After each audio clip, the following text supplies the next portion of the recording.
गोड तुझे रूप गोड तुझे नाम, गोड तुझे रूप गोड तुझे नाम, गोड तुझे रूप गोड तुझे नाम।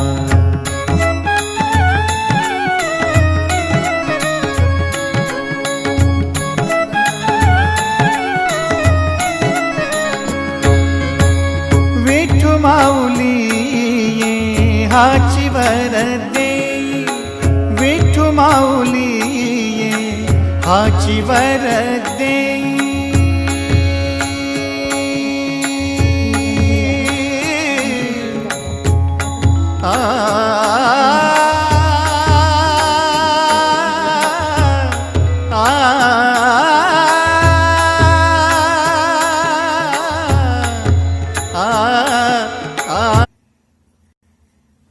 सगंध लावून घ्यायचं. इथं शालिग्राम आहे आणि हे सत्यनारायण मांडलेलं आहे. ते आपण बाळकृष्णाचा दररोजचा अभिषेक करते मी. आणि सबस्क्राईब करा. तुम्हाला माझी पूजा आवडली की नाही आवडली